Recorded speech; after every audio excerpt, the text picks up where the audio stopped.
beliefs are polar opposites. So I think that's what's brought out so many people. Tonight, Texas-sized turnout, what we can gauge from the people who have already headed to the polls. Proud of what we've done, and I hope that I can continue to serve this community that I was born and raised in, and I think has given me a chance to do what I've done. We're going one-on-one with Democrat Colin Allred, who's trying to defend the congressional seat he flipped in 2018. And census cut short, what an undercount could mean for Texas's most vulnerable communities. Capitol Tonight starts right now.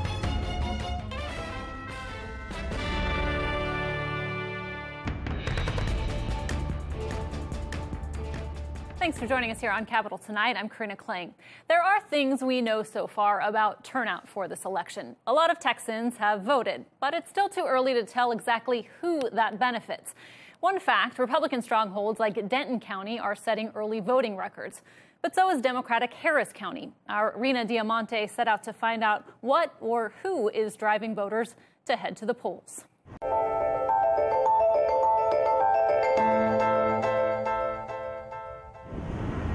Ashish Gupta waits to vote early because he believes the spirit of the country's democracy is on the line. For voters, including him, the top of the ticket may be a reason why Texans are turning out, but he thinks more people are paying attention to politics. I've talked to friends both on the right and the left.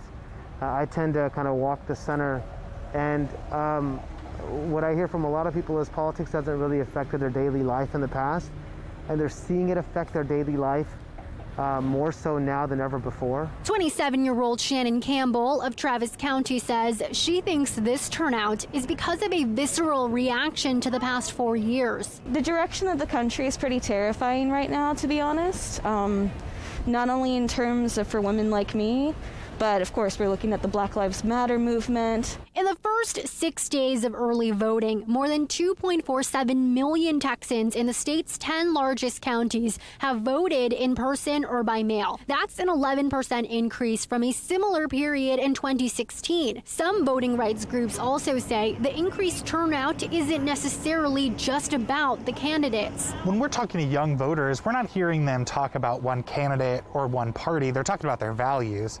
This is a generation that is showing up in the streets for racial justice and for climate change and ending campus sexual assault. We know our values very deeply, and I think that's what's driving people to the polls. Christine Mewett voted early Monday and also has been holding signs for Republican candidates she supports in Williamson County. She calls herself a constitutionalist at heart. There's so much of this divide here. You have one extreme to the other. You have the progressive left and the conservative right, and the beliefs are polar opposites. So I think that's what's brought out so many people.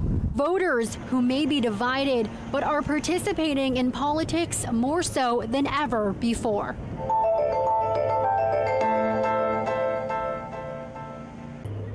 And that was Rena Diamante reporting. While it may be too early to tell who will benefit from this early voting surge, the political makeup of Texas has been experiencing a shift.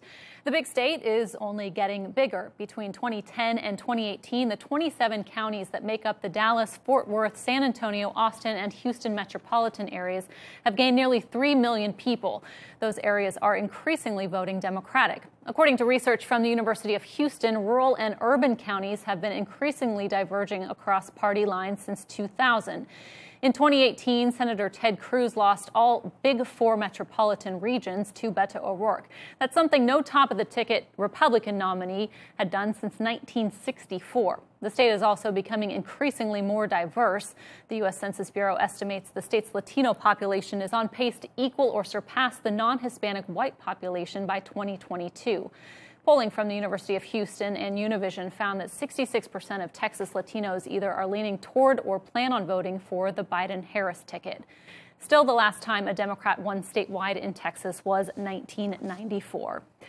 Turning to a competitive congressional race in Dallas where you can't turn on the TV without seeing their ads. Democrat Colin Allred is trying to hang on to his District 32 seat against Republican challenger Genevieve Collins. Allred is a civil rights attorney who beat Republican incumbent Pete Sessions to flip the district from red to blue in 2018. Collins is a businesswoman who's making her first run for public office. District 32 includes northern and eastern Dallas County. It was once considered solidly red, but now is in the swing district category. Earlier today, I spoke with Representative Allred about his battle to keep his seat. Tomorrow, Collins will join us.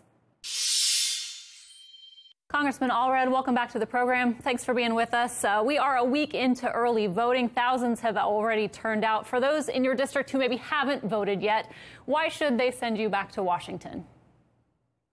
Well, first of all, thank you for having me on, Karina. I'm really proud of the work that I've done in my first term in Congress, and proud of the way that we've done it, from major accomplishments like getting a new VA hospital in my district in Garland that's going to help us better serve 184,000 veterans and create 5,000 jobs, to helping the bullet train between Dallas and Houston get off of the federal red tape that was holding it back. And we've done that while also being endorsed by folks ranging from the U.S. Chamber of Commerce and the Dallas Morning News, which leans a little bit conservative here, to folks representing working people here like the AFL-CIO and SEIU.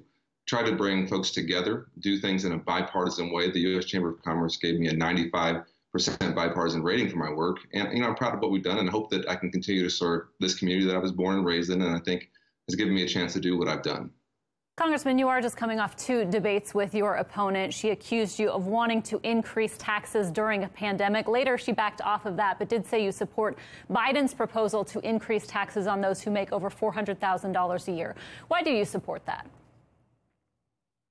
Well, first of all, let's go back to what was happening here, which is that my opponent was trying to mislead the folks of North Texas about my record. She's clearly been running advertisements indicating that I tried to raise taxes during this pandemic. And when I called her on that, she had to admit that, no, that wasn't the case, and had to change her story and basically say that I support maybe in the future, if Joe Biden does become president, perhaps maybe then we may have a tax plan that will change some things. So this is all extremely hypothetical. But I think the important point is that you shouldn't run for office by trying to mislead folks about your opponent or about yourself. That's not how I beat Pete Sessions in 2018. And I talked about what he actually did, and I'm running on what I've actually done. I wish my opponent would stick to the facts. Well, let's talk a little bit about that, because both of you have accused each other of lying in your attack ads that you've got up on TV. I want to play a little of one you have out against Ms. Collins. Genevieve Collins supports President Trump, gives a thumbs up to his handling of the pandemic, thumbs up for taking away protections for pre-existing conditions. Congressman Collins has shot back, saying she wouldn't sign on to legislation that doesn't support people with pre-existing conditions. What's your response to that and your words in this ad? Yeah, well, we've seen this little game from Republicans for over a decade now, trying to both at the same time repeal the entirety of the ACA along with its protections for folks with pre-existing conditions, and say that they're going to at the same time protect folks with pre-existing conditions with no sign of any plan in sight. And it's just true that my opponent does support Donald Trump. She drove 5 hours to Midland for the footage you see in that ad to try and give him a thumbs up when he got here. And it's also true that this administration is currently, as we speak, trying to repeal the entirety of the ACA during a pandemic. And for us, I think that is just unacceptable. And I don't think that to me, it's completely inconsistent to say that you want to get rid of the ACA, as she does on her website, and at the same time try to say you're going to try and protect folks with pre-existing conditions. You have to choose one. Congressman, I want to put up a campaign mailer from Ms. Collins that she has out. You've accused her of darkening your skin in this ad. Her campaign denies it. Have there been any more exchanges over this? No, and listen, I'm not going to focus on that. She can run whatever kind of campaign she wants to. I think people should know that that's what's happening in this campaign. What I think is more important is that she's trying to, again, misrepresent my record on whether or not I support our police or whether or not I'm trying to defund the police. She claims that I am, with no evidence to back that up. In fact, we added funding in the HEROES Act, $600 million to support local police during what we knew was going to be a difficult time. This is, to me, a larger pattern that we've seen in this campaign, which is that I have an opponent who's willing to say and do and spend anything to get elected. And, my campaign against Pete Sessions in 2018, there were a lot of things I disagreed with him on. There are a lot of things I thought he tried to twist and manipulate. I don't remember him making things up out of whole cloth the way I've seen in this one.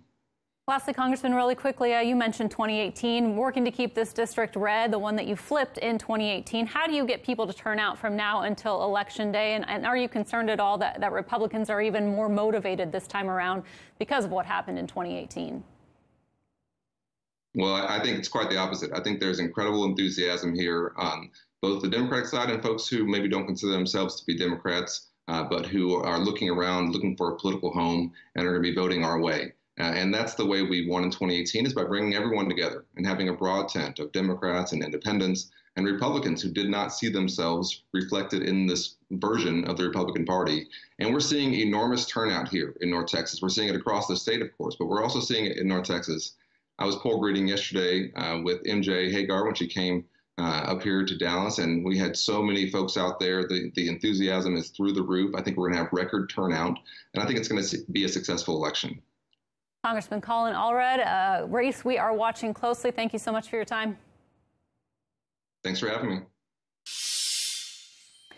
And I misspoke there. Allred is obviously trying to keep the district blue. Just a reminder, we will be speaking with his opponent tomorrow, and just head to our website, spectrumlocalnews.com, to catch all of our candidate conversations. In another mail-in ballot ruling, Texas officials can continue rejecting such ballots if the signature cannot be verified, and they don't have to notify the voter so they can appeal it either.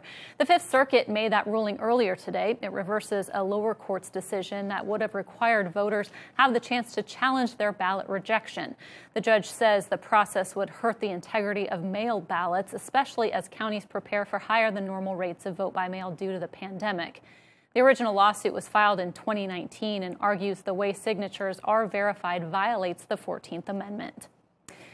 It happens once every decade, and the implications are huge. But making sure the 2020 U.S. Census count is accurate has been especially difficult during this pandemic. Our Leanne Wallace has more on what an undercount could mean for Texas. The U.S. Census count came to a quick end last week after the deadline to respond changed amid a legal battle with the Trump administration. And that has some advocacy groups concerned about a possible undercount.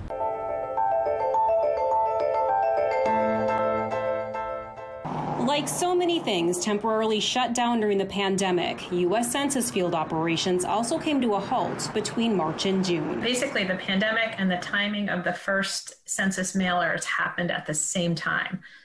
So the timing for the census could not have come at a worse time. At that time, everyone understood that that extra time would be added back on to the end of the survey to make sure that everyone had an opportunity to be counted. But that extra time was cut short. The Trump administration asked the Supreme Court to suspend a district court's order allowing the 2020 census to continue through the end of the month. They argued that the head count needed to end so the U.S. Census Bureau had enough time to crunch the numbers needed to decide how many congressional seats each state gets. Most studies suggest that the state of Texas would lose $300 million in federal aid for every 1% of the population that's not counted. If you have areas where there are extreme undercounts, which we know in the Rio Grande Valley is the case, right? Typically decade after decade. If you think about a 2-year-old who's not counted in the census, that 2-year-old's funding is then affected for the next 10 years of their school life. And that school gets less money, that community gets less money for healthcare and infrastructure. But it's also about representation. The once-a-decade count also decides how many seats Texas gets in Congress. And based on the latest estimates, if everyone is counted, Texas should get 3 more seats in Washington. Leanne, thank you. And coming up on Capitol tonight, the Texas governor is spending millions to help his fellow Republicans, who he's targeting in the lead up to Election Day. Plus, House Senator John Cornyn is making waves over recent comments about his disagreements with President Trump.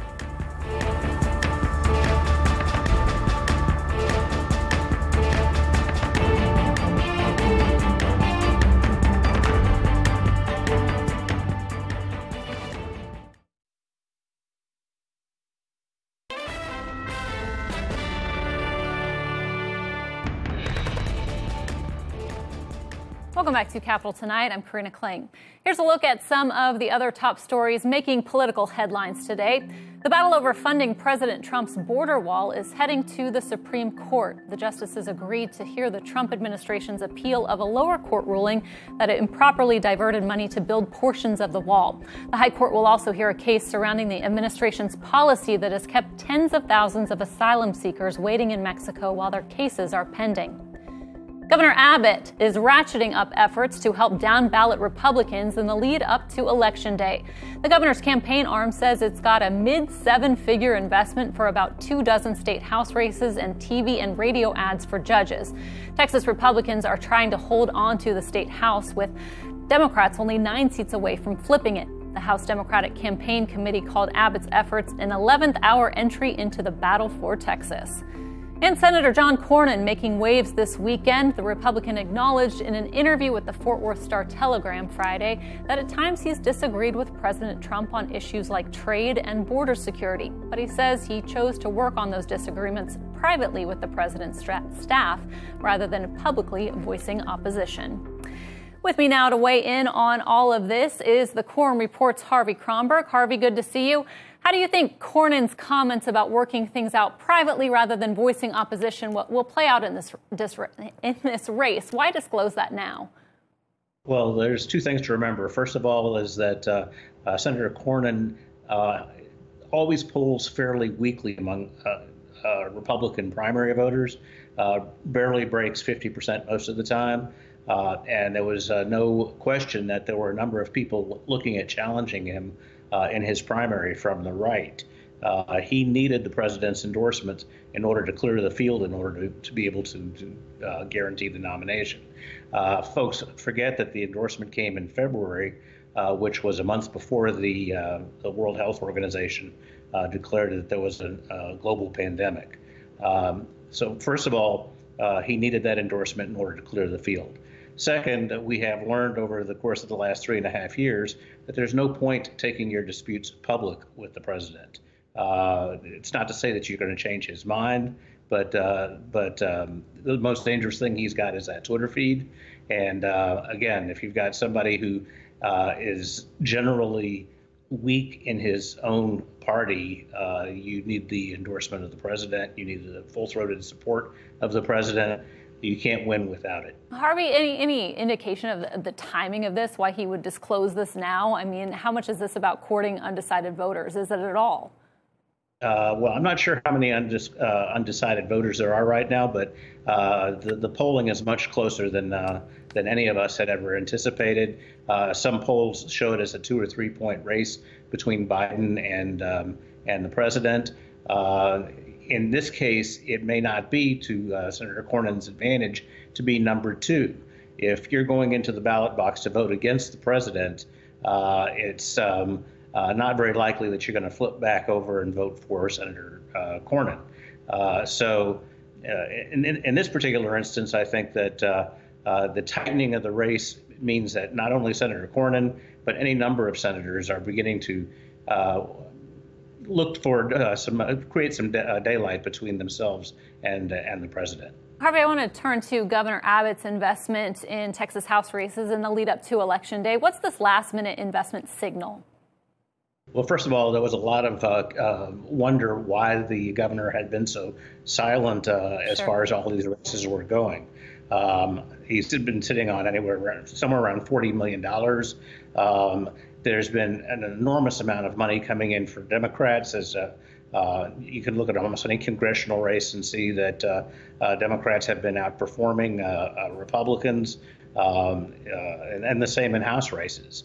It's not just redistricting that's at stake here. Now, the question has been, we saw the governor's approval ratings go from 65% down into the high 30s over his handling of the COVID pandemic, the 4 shutdowns, and it was a question as to whether his support was going to be advantageous to House members or disadvantageous. Well, these races are now so tight, and Democrats are so enthusiastic. I was talking to one Democratic consultant today who said, we need 9 seats. I can see actually a net gain realistically of 16. Now, that's spin. but we'll take it for what it's worth. It shows a lot of optimism on the Democratic side, and the governor still speaks with a great deal of authority. And if you pour $7 million, $8 million into 22 races, especially on judicial races and House races, that can break through in a time when races higher up on the ticket, or like the presidential race, are drowning out everything else. Interesting to watch all of this. We'll see how it plays out on Election Day. Harvey Kronberg, thank you very much. We'll see you next week. My pleasure. Thank you. And still to come on Capitol tonight, the coronavirus pandemic nearly brought the U.S. economy to a halt, including trade between the U.S. and Mexico. Up next, how one Texas warehouse has managed to keep products moving even at the height of the pandemic.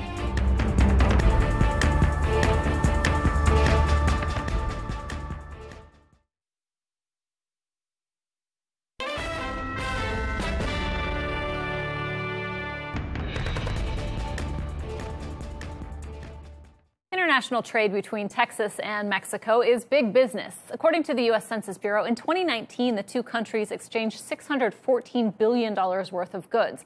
But the slowdown of the coronavirus pandemic can still be felt in every U.S. port. Our John Salazar traveled to Laredo to find out what businesses on the border are doing to weather the COVID-19 economic storm. I-35 north and south is one of the nation's busiest corridors when it comes to commerce. I mean, just take a look at all this truck traffic. That's why I went down to the Mexican border and spoke to a local operation. They tell me that when COVID-19 hit, they did everything they could to try to keep all this traffic flowing.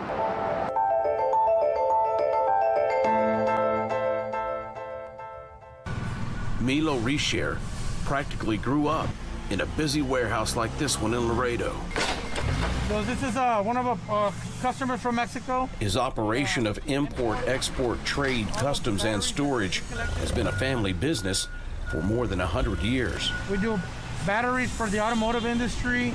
We do ammo. So when the COVID-19 pandemic hit, the pressure to keep the warehouse going was on. This is the area that got hit pretty big. The businessman says one of the warehouse's work zones had a coronavirus outbreak.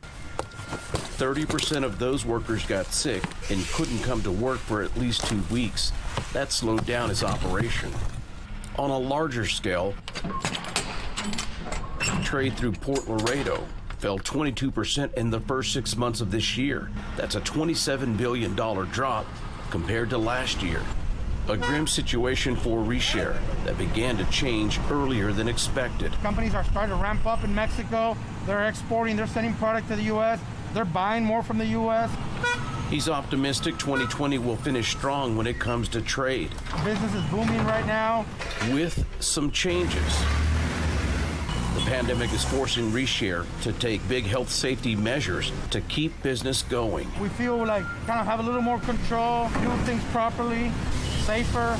This is what he's talking about. This is an area where people were getting sick. He says he reinforces CDC COVID compliance rules within his rank and file to help stop the novel virus among his employees. And we just kept going at that. We felt that it was never going to stop, but at the end it did. Nationally, trade was down by 14% this year compared to last. It's definitely kicked up a lot from May. Richer says as long as everyone plays by the CDC COVID rules, business will continue to fight its way out of the current recession. Face masks and washing your hands, they're not going to harm you. They're not going to cost you more money. Just do it. It's common sense. The business owner says he may keep some of the same safety measures in place well after the pandemic is over. And that is all the time that we have tonight. We'll see you back here tomorrow night at 7.